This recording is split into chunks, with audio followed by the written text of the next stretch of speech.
Ladies and gentlemen, welcome to another fantastic episode of The Left Wing. I am TJ Whitehead, powers taken not given, joined as always by John Cooper Paz of Counterpoint Politics. How are you doing today, my friend? Doing well, TJ. Disappointed you didn't have a special Uh, name for me today, but even the greats have to take a day off. yeah, it happens. Jordan didn't hit 100% of his shots. This is just something that happens from time to time. And, all the fellas out there, I'm sure there were moments where you couldn't rise to the occasion. It happens to the best of us. So, you know what? It's weird to say that about me and John now that I say that out loud. Kind of an odd metaphor. Maybe I should have gone a different route there. Anyway, let's get on the show. How you been, man? How you been this last week? Been good, been good. I'm hoping to not have as depressing of a show as our last Tuesday Q&A show. So that's on you, audience. Make sure to ask us questions for us to answer so we don't turn this into a group therapy session again. But no, I've been good. It's been snowing here. It is very cold and snowy. And, once Christmas ends, like it's exciting because Christmas is around the corner. It's like the snow on the ground. Once it ends, that snow is just going to feel like an anvil around my neck. I hate cold feeling. It's fun and exciting right now, but it wears thin. Snow is like that. Snow has a very short shelf life for enjoyability. That it's like when you're a child and it doesn't matter. You think, oh, snow is great. That means I get off from school and I get to go outside and play. It's positive all around. Then you get older and snow starts to become kind of a burden. It's pretty for a couple of hours. You go outside, you got the clean snow, and it's gorgeous. It's really silent outside because there's less traffic, there's fewer things going on, and the snow dampens a lot of the sound. But then the trucks come out and you start getting 9-foot piles of brown sludge in parking lots that stay there until June. It's just terrible. And then of course you got the driving hazards involved. It's just awful. So yeah, I always say that I'm good with snow exactly one day out of the year. Christmas Day, I want snow. Other than that, I can do without it. I have one good snow in me a year, and then after that, they just suck. Colby asked us a question, and it will allow me to go on a little rant, if you don't mind, TJ. Let's go. Because he asked, John, will you be setting up a gamer defense fund? Let me tell you about this bullshit of late-stage capitalist hellscape that I've been through. Not that it's that big a deal. It's just it's the principle. Sounds like it's going to be a big deal, John. I'm on my computer. I'm playing Street Fighter on my computer, and I use the same controller for my computer and my PlayStation. And I'm playing it, and I hear the fucking PlayStation. I'm like, that's weird. Must have accidentally bumped something. I don't know. And then I keep playing, and I get a note. I get an email from my credit card. You've been charged $85 on PlayStation Network, TJ. I open up my PlayStation. It's on God of War, game I bought years ago. I haven't played in a long time. I go to my downloads, no new downloads. Go to my transaction history. You bought God of War Ragnarok Digital Deluxe Edition for $85. It's somehow purchased while I was hitting buttons for my computer game. No fucking clue. I called Sony customer service. Surely this must be refundable. This is clearly a mistake. I didn't buy an $85 version of a game I already own. No, they won't give it to me. They say because the game is already downloaded, they cannot issue a refund. And I was like, but the game was already downloaded 2 years ago. Check your system to see when the game was downloaded. They're like, sorry, nothing we can do about it. And then they hung up on me, TJ. They hung up on me. I've never been hung up on before by customer fucking service. I didn't even know that was legal. Isn't that just fucking insane? Again, it's not a big deal. It's $85. It's just very annoying to now own the digital deluxe version of a game I already owned for $85. Wait, you were playing Street Fighter, and while you were on my PC, the controller was connected by a cable to my PC, and somehow while playing Street Fighter, I purchased a game on my PlayStation, which was totally unbeknownst to me. Oh, so was it an accident? Like it was hooked to the PlayStation as well, or I guess, yeah, I guess like maybe it got unplugged for a second, and so like it just Bluetooth to the PlayStation. I'm really not sure the technical dimensions of how it happened. All I know is that the game was fucking purchased somehow, some way. Oh no, that's shitty. And they hung up on you. Wait, they hung up on me. I couldn't believe it. They're just like, oh well, there's nothing we can do here, and this issue is now resolved. Thank you very much. Have a nice day. And they hung up. They said the game how long did it take to download the game? I mean, that's the thing, TJ.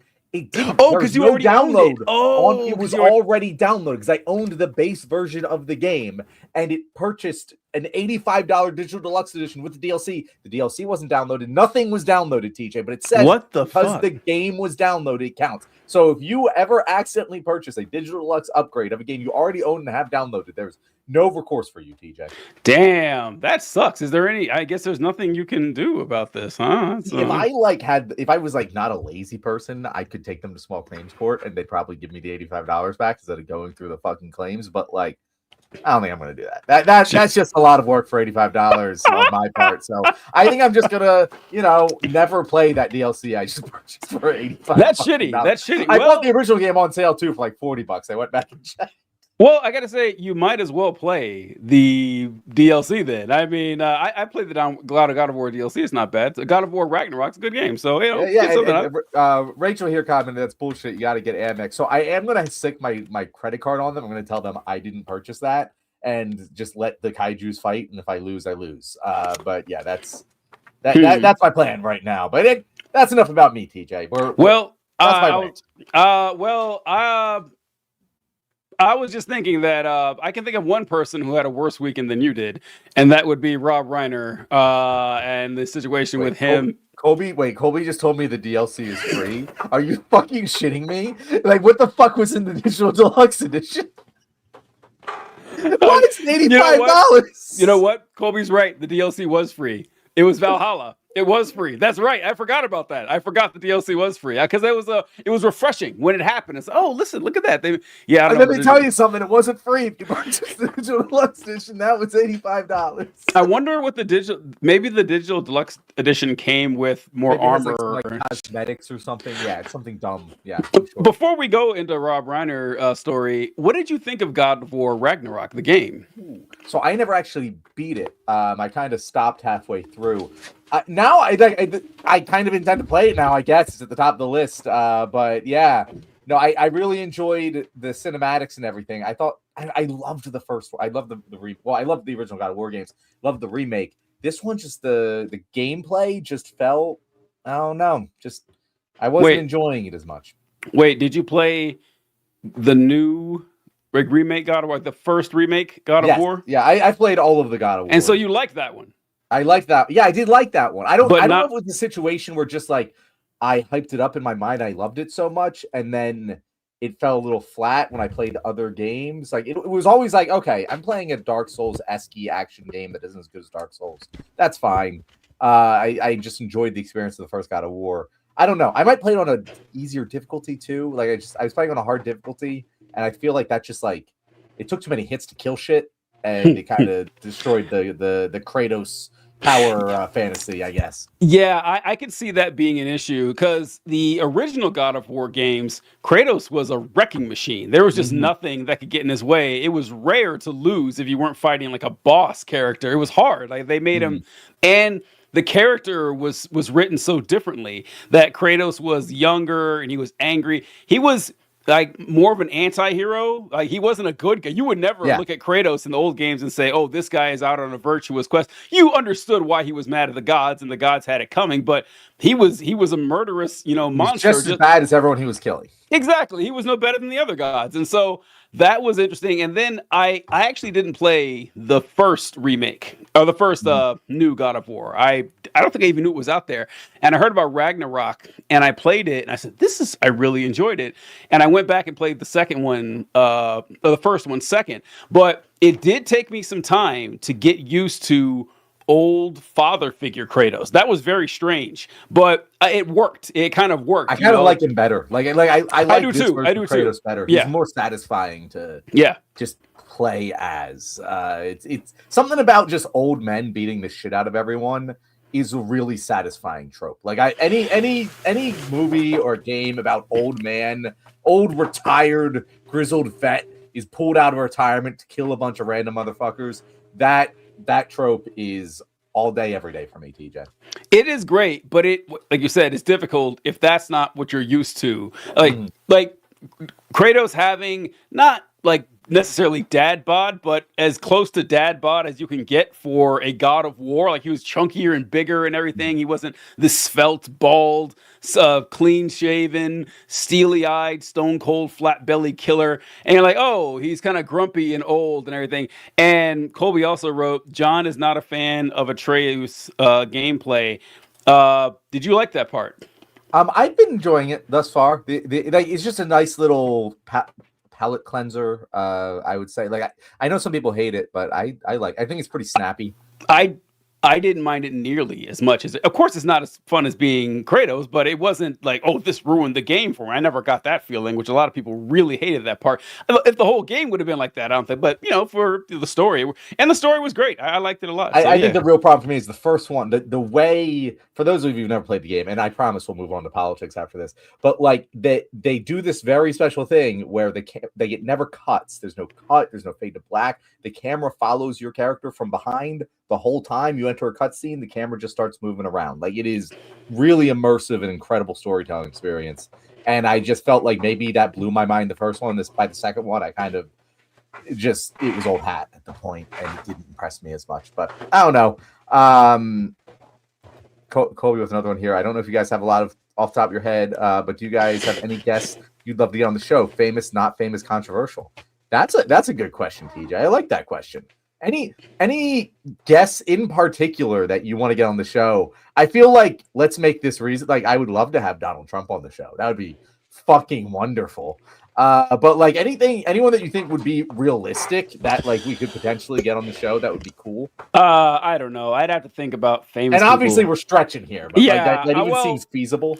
Well, honestly, the ones that I'd want to have on the most are probably people we've already talked to, because I want to make sure the show flows well. And so many times we've had people on here, people with massive followings, people with like important positions and stuff.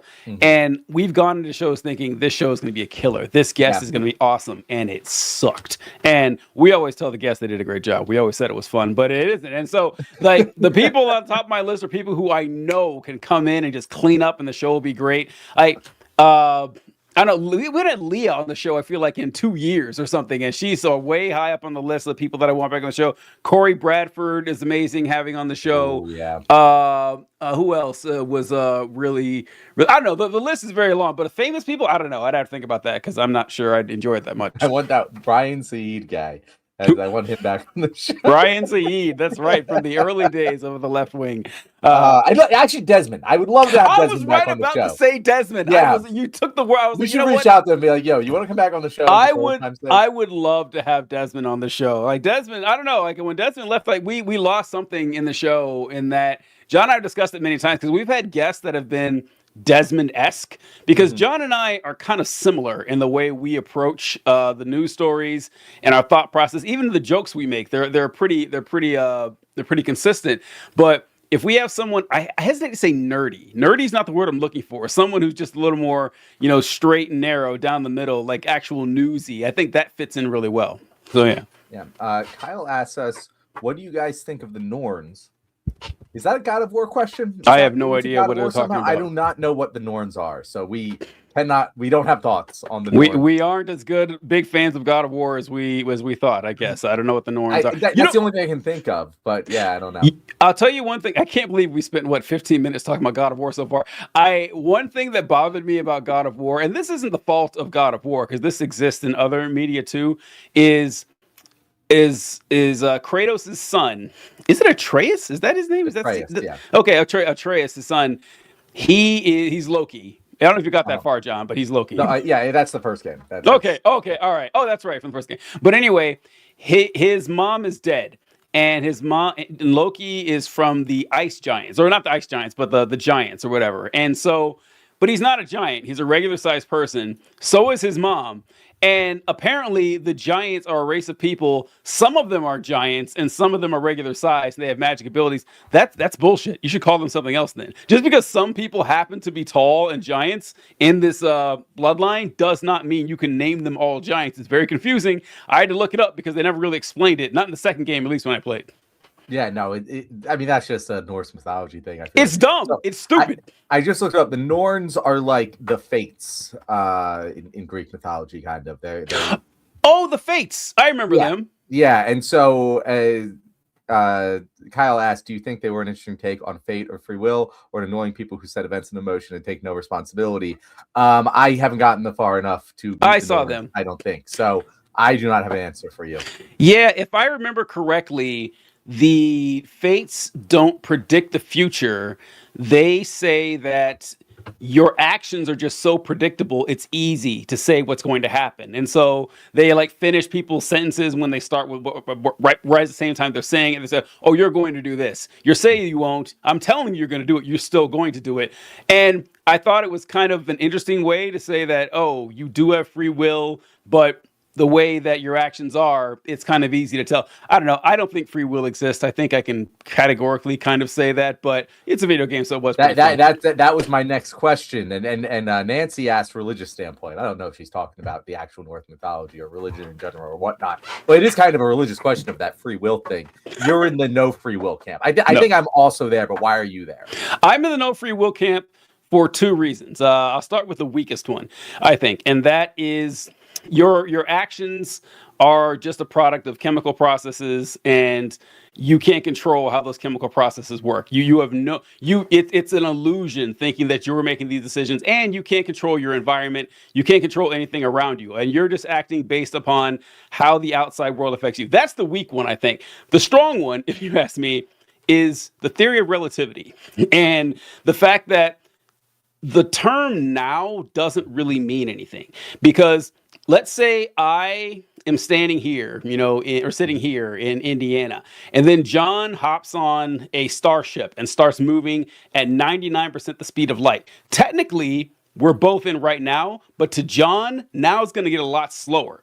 And so even though we exist at the exact same time, I'm going to be moving. The faster you move through space, the slower you move through time. So when John starts rocketing at the speed of light, time is going to go infinitely slower to him. In fact, if he does reach the speed of light, time will cease entirely. So if you have different parts of the universe that are now and different objects moving at different speeds, now doesn't exist. So the past, present, and future all exist at the exact same time. Free will can't possibly exist if the future exists right now and the past exists right along beside it. I think it's pretty conclusive when you look at it that way, that this is like time is just our brain trying to process the fact that we're living through like a movie and we're hitting play. We're going through. We don't know how the movie's going to end, but it's going to end one way and we have no control over it. What are your thoughts, John? So I agree mostly with the no free will thing, but for different reasons. Because I think that your reasoning there is makes sense, but I feel like it's one of those there's too many unknown unknowns. Like I would submit myself to the you can't understand how God works reasoning when it comes to like four-dimensional thinking. Like if you're gonna tell me this can't happen because time isn't just now, maybe, but I can't really think along that fourth dimension at all to really be confident in saying it can or cannot happen. My thing with free will is just like everything is determined by another thing. Like as you said, I actually think your first explanation is stronger. Like we don't even understand how our brains function. How can we possibly think that we have free will when it's just a consequence of other actions that occurred before us? If you were to hypothetically create the most intelligent artificial intelligence supercomputer to possibly exist that could analyze the outcomes of every single action, it would theoretically be able to predict every outcome from the Big Bang. It's just already set in motion. As much as we like to think we have free will, how can we even prove that? Like it just seems like most of outcomes are determined by things completely outside of your control, and even what we believe to be in our control is also determined by external factors out of our control. So do we have any free will? Maybe. Do I think it matters that much? Fuck no. Yeah, I would submit we don't have any, but I agree. This is Rachel Bella here says, "Damn guys, I turned in to write an email and I came back for the free will philosophy fire." This is another great guest we had, authentically ADH me. She was a great guest too. I think she would be good to have on the show as well sometime. A lot of great guests here. And then we have what is great comments here. Nothing to comment, guys. It's Yeah, wonderful. this is great. We never know what we're going to get on our Tuesday needed Q&A. So sometimes me and We- TJ just riffing, and sometimes we get a huge comment section. And it's easier to do the latter. The giants in Norse mythology were actually of varying size. Many were large. Yeah, that's dumb. That's what we say. Yeah, I think that's stupid. I think they need a different name. I got that part. I just like Colby. I wasn't confused by that. I just think, oh, not Colby, but who in KM-16. I hate that. I don't know about you, John, but my feed it doesn't show the names anymore, and it bugs the shit out of me. And right here, no, just shows like the ats now. I hate that. Maybe that's a consequence of the vertical. I don't know. Maybe like, I don't know. Who knows? That's what TJ took out. Like if you are a regular commenter who like drop your name, like you know who you are. Kyle did last week, so I know who Kyle is. But, okay, definitely drop your name if you're a regular. This is Colby. Colbrus, I'm pretty sure this is Colby. He's like, yeah, it's Colby. Yeah. All right, that's what TJ took out of the game. Height differences. Listen, it's a legitimate gripe. Okay, it's nonsense. It's been bothering me ever since. I didn't know about this until the Marvel movies, and then they kept referring to Loki as an ice giant. I said, He's a regular sized dude. I mean, Ice Giant. He's not even like 7 feet tall. Like barely. I was like, it's just a regular person. It's, oh well, he's a Jordan. No, sorry, you don't get to call yourself that if not everybody fits that description. What do we have here? So, Southern bred, cornbread fed. The left wing. 7 folks here watching these goofy fucking clowns acting like it's an audience. Well, that's true. But you are one of them. So I don't really know what that makes you at this point. So. I always love the people who comment on my shit like you suck, bro. Like just like, okay, John, you're here though. Like what am I supposed to do with that? That is so weird, right? Isn't that strange? Because I gotta say, I've never had any desire to watch right-wing content, and I'm certainly not gonna hunt down small right-wing content creators and shit talk them. I just don't get it. Like I would get no pleasure out of that. I don't understand what's happening here. I wouldn't do it to large ones either, but it seems like a particular waste of time to go out of ones that aren't particularly well known. That's odd. They were Jotnar, a species that are typical. Why do I keep going with this shit? Okay, let me see. You know, we're cutting the God of War talk. No more God of War talk. God of War talk. This is a no more God of War podcast.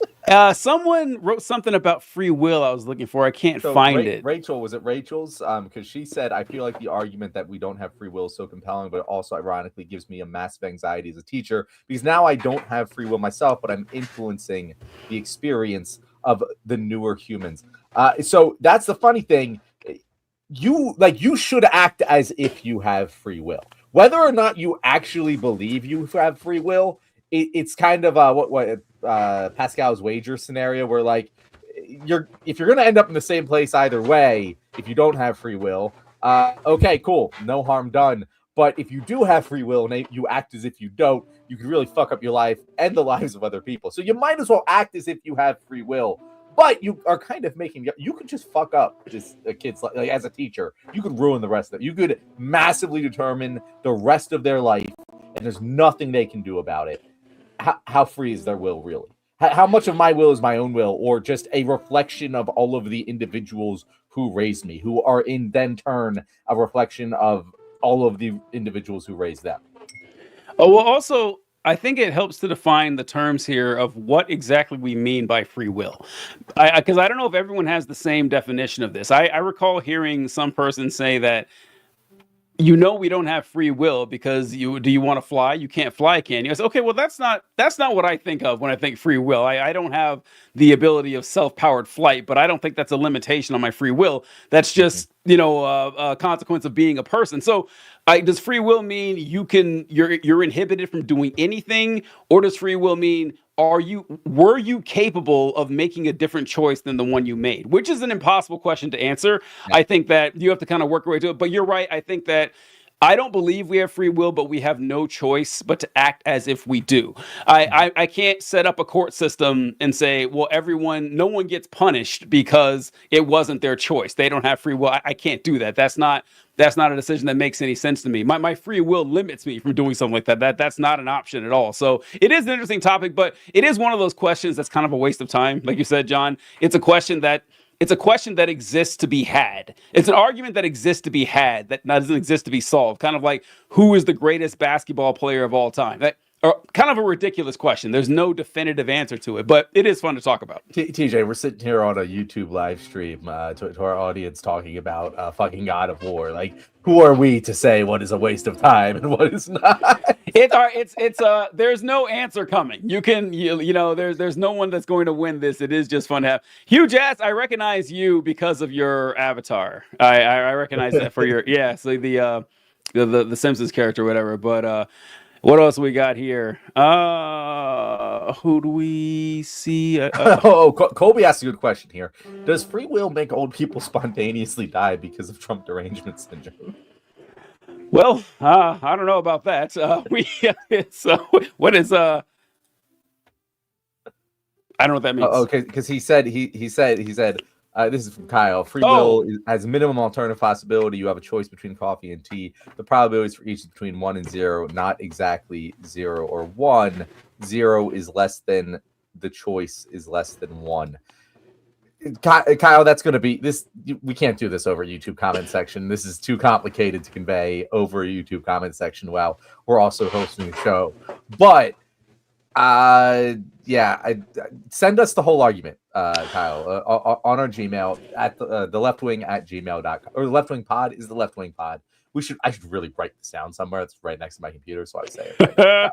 Right well, send it to both the leftwing pod and the leftwing at gmail.com, and you will get us, Kyle. Well, the no-brainer has good news for both of us. You're gonna love knowing this. Jesus loves you. Jesus loves you so much. An accent? What? Oh no, that's just a mark on my computer. It looked like it's like a little fleck on my computer. No, yeah. Jesus loves you so much, he died for your sins. Does he love me enough to appear in front of me and prove his existence? That's all I need. I don't need him to suffer with a crucifixion, a cat of nine tails, taking on the sins of humanity, giving up the ghost. I don't need any of that. Just show up. If he showed up right behind me, that'd be great. That'd be amazing right now. I would love it. He doesn't love me enough to prove he's real, and so I don't know. The rest kind of matters to me, my friend. Yeah, so like Jesus would die for my sins, sure, but would he blow every gorilla for my sins? I don't know. That is a question to be answered. Well, he is God, right? I mean, he can do anything. There's nothing stopping him from doing that other than his own free will. God would have free will, I guess, in this scenario. See, Rachel highly recommends David Eagleman's book Incognito for people who want to explore free will from a neuroscience perspective. Well, Rachel, I have bad news that you already know. You know me well enough.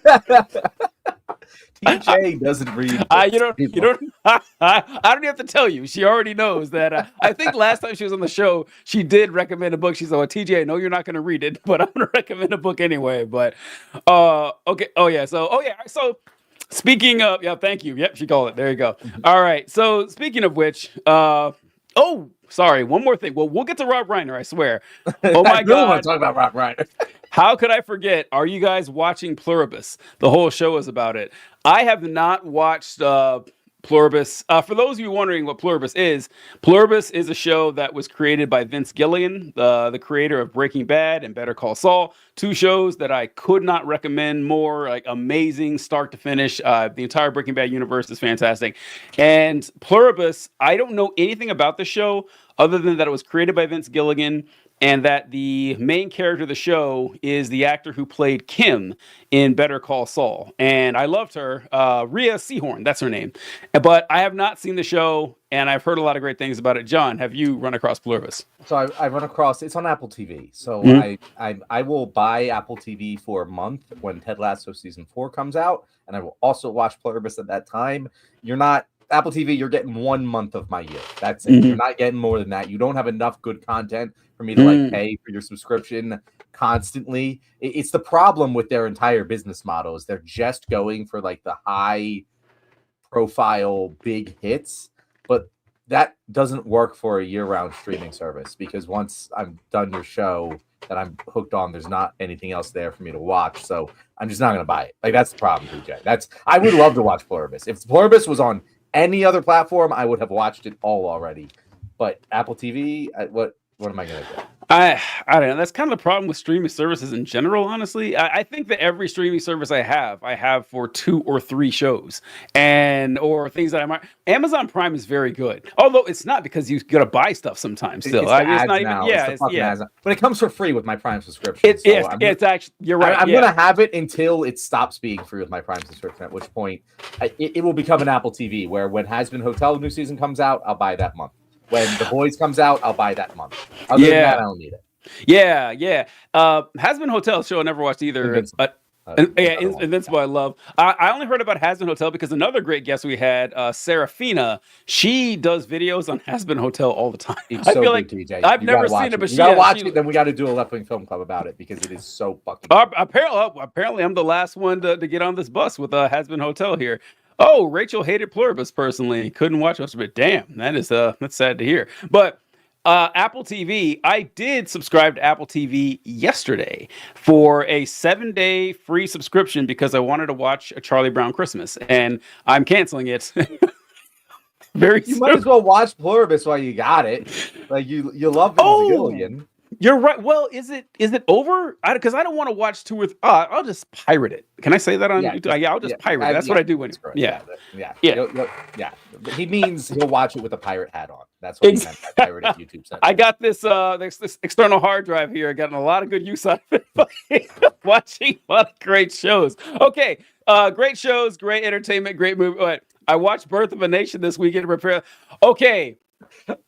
No joke, though. John and I, we talked about this, right? TJ, set a deadline. Set a deadline for when we're going to do Birth of a Nation. And here's the problem. By then, if we don't set a deadline, I'm never going to watch it. Okay. This is a bad time.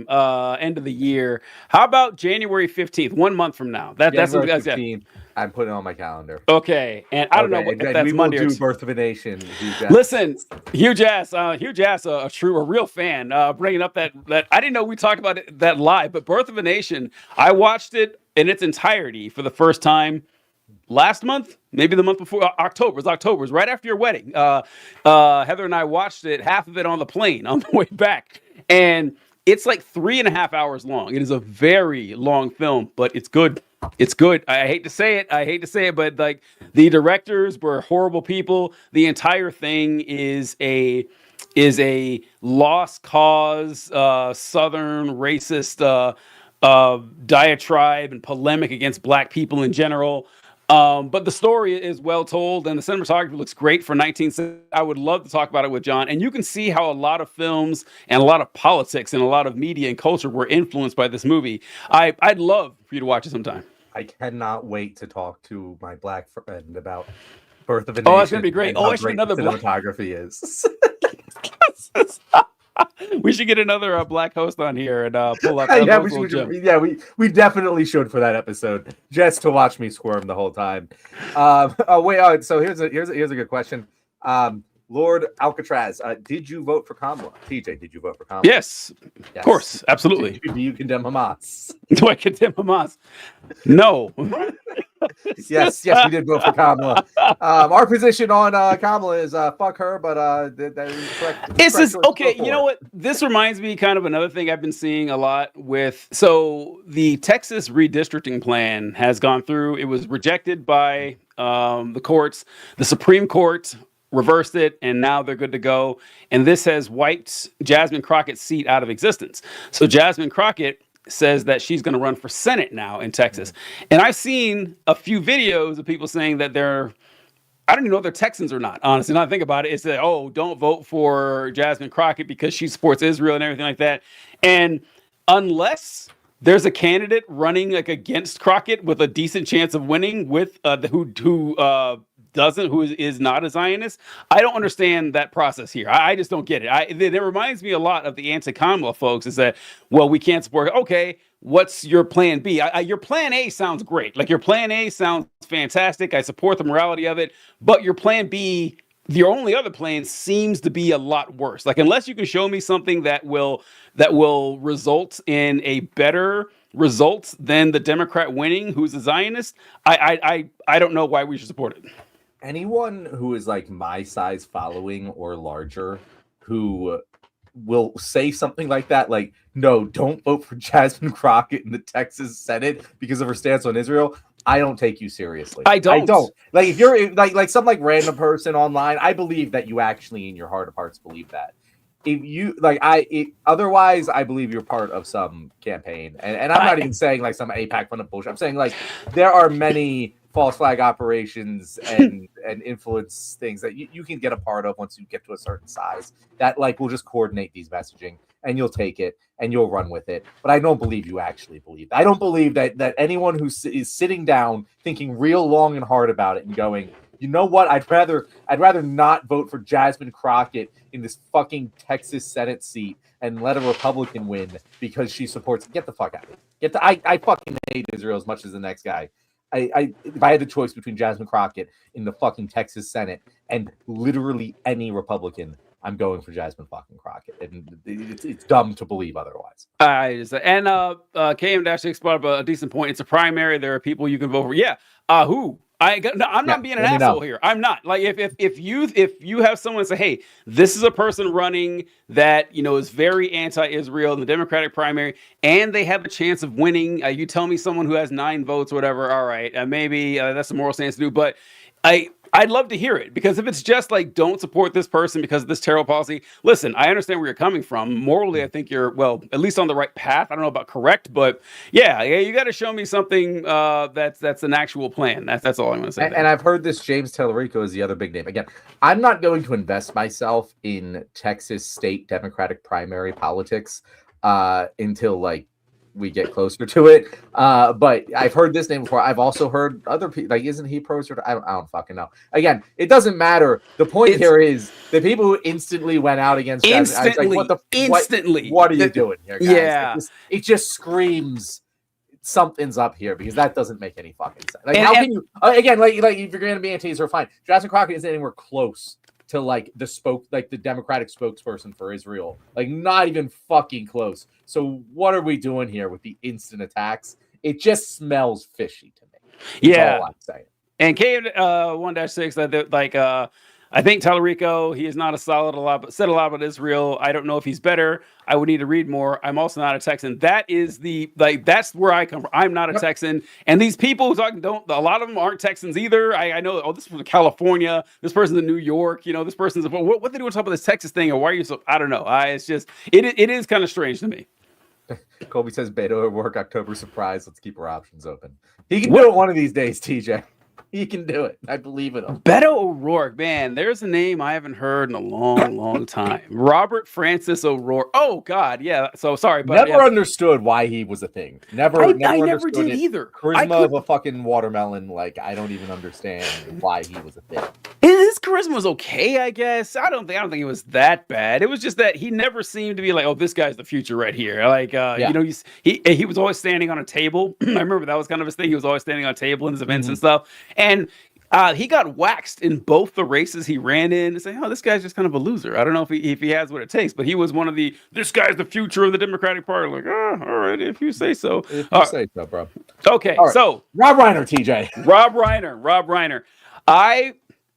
I first heard that Rob Reiner had died. I was scrolling through Twitter the day after it happened. I can't remember what day it happened, but I ran across a tweet from Jim Norton, and Jim Norton said that, hey, you can be, it's all right to be sad about Rob Reiner's death without saying that you disagree with his politics. No one gives a shit. That's how Rob Reiner died. What happened? And then, boy, was I shocked to find out how he died. I was not ready for that. I thought he was an older guy, heart attack, who knows? I didn't know. I've been keeping up with the Rob Reiner health, but wow. Stabbed to death or throat slit by his own son. And there were pictures. He did a movie with his son, and like you see them talking together and everything. I said, what the fuck happened? So kind of wild, kind of insane. And then I saw all the conservatives tweeting out stuff that saying, oh, well, you're not going to see any right wingers stating that, saying horrible things about Rob Reiner. You'll never see that. First off, yes, you did. Yes, you guys know you fucking did. But here's the difference between like the Kirk murder and the Rob Reiner murder is that when Charlie Kirk was killed, you had fucking nobodies like me making jokes about it and clowning on him and saying, that this guy, the world is better off without him. That's what with politicians, you didn't hear any of this. You didn't hear anyone in power. That's how the reaction on the left was. On the right, people clowning about it, just the president of the United States. That's it. Like that's the primary difference here, is that the people with power who actually exude the worst part of humanity and comes up, it's all from the right, or generally from the right. You're am I right, John? Yeah, no, and that's the really funny part. Like they said that, they were saying that before Trump. Like, I could not believe I was seeing, before Trump said anything about it, I could not believe I saw Republicans going, "Oh, the right would never say anything bad about this." It was like, you're aware of the shoe that's about to drop, right? Like, we all They know have to know. to go insane on this, and get a fucking erection over Rob Reiner's death, and you're just like really putting yourself out there, and they don't give a shit. Like, I know they don't give a shit. That's odd for that they instantly went to that. Like, just they know the guy as well as I do. They know Trump's gonna fucking say some shit about this. And TJ, it looks like you're pulling up what Trump did end up saying. I am, but I got a comment here from Daniel saying TJ Whitehead is a loser. Dad, how many times do I have to tell you to stop commenting on my videos like this, Dad? This is not fun. I do my best to make you proud, and you have to do this and embarrass me in front of John like this. It's not cool, man. All right, let's go with our dear and glorious leader's reaction to Ron Reiner getting brutally murdered. A very sad thing happened last night in Hollywood. Rob Reiner, a tortured and struggling, but once very talented movie director and comedy star, has passed away, together with his wife Michelle, reportedly due to the anger he caused others through his massive, unyielding, and incurable affliction with a mind-crippling disease known as Trump derangement syndrome, sometimes referred to as TDS. He was known to have driven people crazy by his raging obsession of President Donald J. Trump, with his obvious paranoia reaching new heights as the Trump administration surpassed all goals and expectations of greatness, and with the golden age of America upon us, perhaps like never before. May Rob and Michelle rest in peace. I have to give it to Trump for his non-cordial cordialities that he does like every holiday. I would like to wish a happy Thanksgiving to the scum and losers of the world who have been shitting on me. And even when I remember when Trump became president, this is the moment that I feared the most, that after national tragedies, he would be the spokesperson of the nation. Like whenever there was a school shooting or a POW or something like that, or a high profile murder, we get stuff like this. And I got to say, he hasn't let us down. It's not just that he hasn't let us down. He's gotten better at it. Like that was a hilarious post. And again, utterly despicable. But I feel like we're past that. The people who are honestly like more confusing to me are the people who are like, especially the Republicans who are like, I don't know, Trump shouldn't have said that about Rob Reiner. And I'm like, what? like I saw people legit make posts, and this, I swear, like when I see it and they're not real people I know, I'm like, this must be a bot or something. But they're like, oh well, this Trump went too far. I'm like, this is what fucking did it. Like that he's gloating over the death of one of his enemies. You guys didn't see this coming. This isn't like in line with your expectations of one Donald J. Trump, because it was the only thing that was like especially crazy to me is him insinuating that he drove his son murdered him in Donald Trump's name to defend Donald Trump's honor is the reason that his son murdered him. That is an actually wild and dangerous thing to say. But like, we're gonna get upset about this. Like, what? I know. Like, are you really serious with me right now? This is your fucking line. John, that's a good point, because I remember I saw this article that it was something talking about how the White House or Congress, like some official line was flooded with calls from Republicans being upset about Donald Trump addressing the situation with Rob Reiner. I said, "Are you serious? You're upset? How could you possibly be shocked by this? This is what he does every time. Like he should be mad at you. Like, this is if he does the same thing for 10 years and then on the 10th year in one day he does the same thing, you blow up, you're the crazy one." And then I thought, well, actually, so am I. Why am I mad at Republicans? This is what they do all the time. Like, they special plead and the shit, it doesn't seem to matter. So yeah, this is the weirdest part about it, was that he made it all about himself. I don't remember seeing anyone anyone after Charlie Kirk got shot saying, "Well, that's what he gets for making fun of my Substack." I've never saw that. But Donald Trump is like, aha, this must be because he doesn't like me. That is a level of narcissism hitherto unforeseen. That was kind of wild. Hitherto unforeseen. I mean, that is what we're getting to. Like, we're getting to peak narcissism of a rarely seen variety in human nature. Like, it is. And honestly, if you're a narcissist and you become president and then win and get the presidency back, what twice? Yeah, won it twice. Like he deserves his narcissism for all we care. Like, it's, how could he not be the most narcissistic person on the planet? I agree. I have gone on record many times saying that Donald Trump is blessed by God. If there's one human being who has been clear, who's obviously blessed by Oz the Great and Powerful, the creator of the universe, that is Donald Trump. You can't tell me otherwise. And that all the talk of, manifestation and just speaking things into reality, Donald Trump has done this his whole life. That he has no business being president of the United States. And no one deserves a cult, but I can't think of anyone less deserving of a cult than Donald Trump, and he's got one. I would be narcissistic too, right? He has no reason not to be. I get it. I just don't understand why people are kind of shocked by it. Yeah, and we have just a comment from Joshua here, and he says, "Soy boys who have gaping assholes might change the channel description to soy boys who have gaping assholes." TJ, that is quite a good one, Joshua. I do appreciate it. The only gaping asshole I have is your mom's that sits in front of me every night when I go. That one that belongs to me. It's tell her thank her for the great work. Let's see. Gnostics got it right. God is real and super evil. Listen, we've talked about this, John. If you operate under the assumption that God exists and is evil, it answers a lot of philosophical questions. I always say that if you assume God is evil, things start to make a lot more sense. They certainly don't make less sense. They always make more sense if you assume that, why are children born with bone cancer? Why do good things happen to bad people? Why does life need to consume other forms of life to stay alive? Oh, that's right, because God, he relishes in our suffering and he enjoys it. If you want to talk about, well, what does evil mean? Like, what is it? That's just, you know what that means, right? Like you're fooling yourself and you know it. Like the evil, to the extent that the word evil means anything to human beings, like suffering and pain for the sake of suffering and pain and the pleasure of it, it makes sense. I'm not saying that's what I believe, but it's easier to believe that God is apathetic and amoral than that God is actually loving and caring.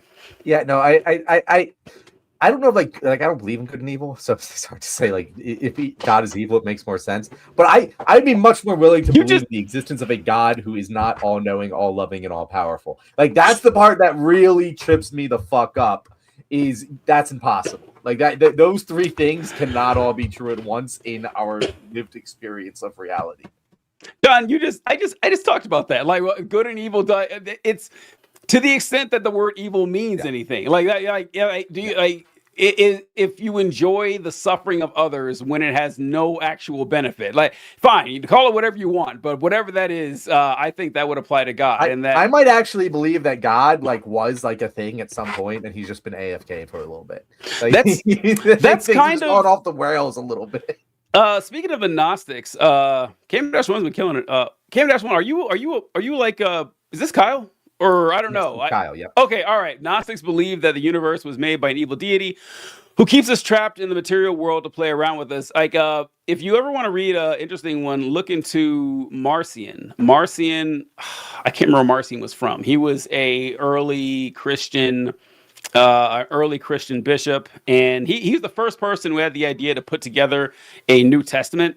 And his New Testament was, I think, the book of Luke, the book of Acts, and a few of Paul's epistles. And his whole idea was like a Gnostic one, that the universe was created by God, like a demiurge, and that this God was evil. He was cruel, and that Jesus, and that there's a new God, which honestly, and he completely left the Old Testament behind. The Christians should have gone with Marcion, because that would have been a much more sensible and reasonable and understandable interpretation of the religion, other than trying to loop the Old Testament God and the New Testament together. They're incompatible. It doesn't make any sense. So, but look into it sometime if you guys got got some extra time. I also want to bring up this comment here. It sounds like women calling someone narcissist just because it's a buzzword. First of all, I don't think you understand what narcissist means. Like, genuinely, Joshua, I don't think you know what the definition of narcissist is. You said sounds like women calling. Like, what does being women have to do with any of that? Second, if you, again, I can get along with Trump supporters. I can have conversations. We can have debates. We can disagree to disagree on things. If you can't agree that Donald Trump is a narcissist, what the fuck are we doing here? You can make the argument he's a good president, I like his policy, and he's a narcissist, and we can have a debate. If you're going to sit here and tell me you think Donald Trump isn't a narcissist, what are you even fucking going off of? Like, it explains his actions better than any other fucking lens to view his actions through. Like, he is a narcissist who only cares about himself and his own perceived grievances. Like, that is it. That's all. It explains everything he does very neatly. I cannot imagine living a life where you actually think he isn't a narcissist. Yeah, the best example of this is when 9/11 happened and he was on the radio. I don't know if you saw this, John, but after 9/11, like the day of 9/11, they were doing an interview with Donald Trump on the radio, and he says, well, the Twin Towers have been knocked down, and up until today, I had the second largest building in New York. Now I have the tallest building in New York. So I think that's just a perfect example. And of course, Donald Trump would say that, right? Of course he would say that. He makes everything about himself. Rob Reiner was murdered by his own son in cold blood, and he made it about himself. Like, TJ, like, I'm not even using it as an insult. It's just a description. In fact, I like that about the guy. Like, it makes him way more predictable and easy to deal with. Just admit what he is and roll with it. That's the thing too. It's just so cowardly. Like pretending Trump is like an actual upstanding person with decent morals or even like a coherent political ideology. Just admit what he is. He's a carnival barker. And you guys like suffering, you like pain, and you like seeing Trump inflicted on people who seem weird to you. If you just, I respect those people a hell of a lot more. I respect Nick Fuentes a hell of a lot more than your average Republican. Way more than your average. Nick Fuentes will get on TV or whatever, and he says that, I think that the white race is being exterminated, and I think we need to remove minorities and have like a Catholic supremacist state. All right, just be open with what you want. Don't be someone who's all namby-pamby about it. That's all I agree. We said all the time. We should make a tier list of like the most respectable, despicable people. Like the most ethical assholes in the world. Like I that should be a tier list that we make. Frank says, come on, man, you guys are living good. You Democrats under the poor guy like me. Oh, actually, hold on. That's not the one I wanted to say here. But dude, you're talking about Trump, bro. Please lend me $20. You know what's going on. Trump took my food stamps. Put your address in the comments. We will send it to you. Put your full name and your address and your phone number, and I'll get that $20 to you. I'll take a screenshot and get it sent to you. All right. New favorite TJ quote just dropped. I don't even know what that would have been in reference to. I don't even know. I kind of want to know what he's. I kind of know what that is too. And hold on, Colby or Kyle, one of them said so. I'm not gonna look back at the comments, but someone wrote that the term narcissist is overused. That is true. That is true. Like whoever the commenter wrote that, the one who was being contrarian or whatever, there is kind of a thing where if you listen to any like women's content or whatever, every woman's ex-boyfriend was a narcissist. Like there's just no chance. I see what you're saying there. I definitely perceive it as being overused by women more than men. I would agree with that. Especially when it comes to their partners. I listen to a lot of red pill content is great. Red pill content is toxic and it's evil, whatever. But it's fun to listen to. Like I listen to it, it's like, oh man, that's captivating. It is captivating. But cannot hate it too much because it is great entertainment. Yes. But also if you get into, I don't know, like pink pill stuff, I don't know if there's a name for whatever, but with like a side of the internet with like legitimate misandrists, people who think that men are just excess portions of the population, men are, this biological essentialism that men are just born evil, they can't help themselves. You can get down this rabbit hole pretty deep. But the stuff they say, a lot of this, that men are just, natural born narcissists and stuff. Yeah, there is a lot of that stuff out there. And then that bleeds into a lot of the mainline community where people say that you talk to a girl and it's kind of like that's my ex-boyfriend was a narcissist is the female equivalent of my ex-girlfriend was crazy. It's just overused stuff people like to say all the time. Yeah, no, a narcissist is overused, but like in this particular case, no, it's not. We're not exaggerating. This is the straightest shot I could possibly call about Donald Trump. Yeah. I mean, I'm not a clinically trained psychologist, but if I were to take off a few years to become one, I am supremely confident that at the end of that, I'd say, yep, my conclusion is the same. Donald Trump is a narcissist. I would love to see someone say otherwise. Yeah, no, and I believe that's how Zohan just fucking walked all over him. It's just he played to his ego and just it worked so fucking well. It's like Trump. What gets me the most is that he doesn't really have any ideology, and so you can do that to him. It's kind of disturbing how well that works, and that people put a lot of effort, a lot of time, risk their lives, their fame, their reputation, their fortune to try to accomplish something, and Trump does none of that, and just got millions of people on board with it. I don't know if we'll ever see anything like it again. I really don't. Like all the people who I think most of the Republicans don't have the riz that Trump has, they couldn't possibly rise to the heights that he has. The ones who do, like we talked about before, like, Tucker Carlson or something. Tucker Carlson does, I don't know how much he believes in, but he at least can put forward like a coherent ideology and explanation of his fascist utopia that he wants. Trump couldn't do that. Trump could never do it to save his life, and it somehow worked. But life's not fair, and it was never meant to be. Life is not fair. But we have 5 minutes left here.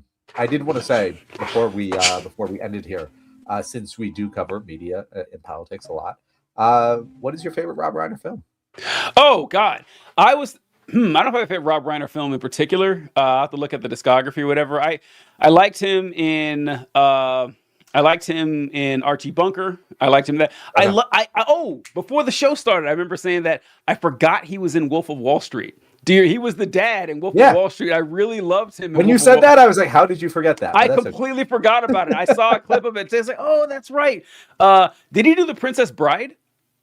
No, maybe, but I think you're thinking of the other. and I can't even explain to you who I think the other guy is in this sentence, but I really hope the audience does. But no, my favorite. No, it was produced by Rob Reiner. Okay, never mind. All right. Rob Reiner. Yeah. Oh, he did. Okay, yeah, he produced it. Yeah. Mm-hmm. But no, my favorite, and one of my favorite movies ever is When Harry Met Sally. Like I would put When Harry Met Sally up against most other movies, and it will usually win in my mind. I think it's one of the best movies ever made. That is timeless. Hands down. Like I can never get enough of that movie. I watch it every single year. I have never seen When Harry Met Sally. What? DJ, you've never seen When Harry Met Sally? Heather and I were talking about this yesterday because I was like, oh, Rob Reiner died. And that's like, oh yeah, I'm pretty sure he did When Harry Met Sally. I think that's like what he's most known for. And we were talking about, we've both seen scenes from it, but never saw it all the way through. So I can't say it's on my list. I know it's a great film. TJ, go watch Harry Met Sally. It is so good. It is, and it's unique, unlike anything else. I think A Few Good Men. I know we. Oh my God! I was right about to say A Few Good Men. A Few Good Men is so great, man. God damn, I love A Few Good Men so much. That is. But A Few Good Men is one of those movies. It's an elevator movie where like you got to get to the top floor until it's good. Like it's kind of the build to the climax. The climax is so good it pays off that build, but it's not a. I don't know. A Few Good Men. I can't say enough about A Few Good Men. The only problem with A Few Good Men is that Colonel Jessup is too good of a bad guy because he's one of those bad guys that people quote him as if he's the good guy, which does speak to how fucking great, the execution and the writing and the delivery was of that role. But you hear people saying you rise and sleep under the blanket of the very freedom that I provide, and then question the manner in which I provided, as if that's the protagonist. Like, no, that's not the war criminal, but the murderer talking right here. You shouldn't be quoting that guy. But Few Good Men, fantastic film. That is an all-time like, oh, you fucked up by making this villain, because a lot of people identify with that, and it's so good because it's accurate. it's so good because it really makes you question. But like, yeah, I actually don't think the film does a very much good enough job of saying, yeah, he's the bad guy. He's wrong. Hey, 5 points to Colby here. Yeah, I'm sure TJ does love a few good men. That was good. That was good. That was good. I enjoyed that. Fantastic.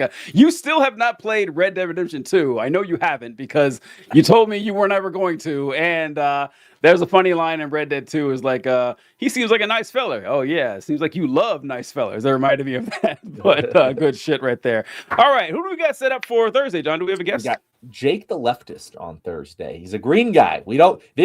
This could go well, guys. This could go bad. I don't know much about him. I know he has a great presence on Threads, and he has never done a podcast before. So we are swinging for the fences here on a total unknown. Last week, I was like, this guy's got it. This week, we don't know. So stay tuned to see if Jake the Leftist has what it takes to be a good guest of the Left Wing. Let's hope so. Last week's guest was really good. I followed him, and he said he was doing a show Friday night from 7 to 10 or 8 to 10, and I didn't see it on his TikTok. Does he do it? Do you know if he does it somewhere else? I think he might have been talking about a different show of his that he does with that. Oh, okay. I thought he was doing TikTok Live. Okay, that was. But he does the TikTok Lives. I should do that.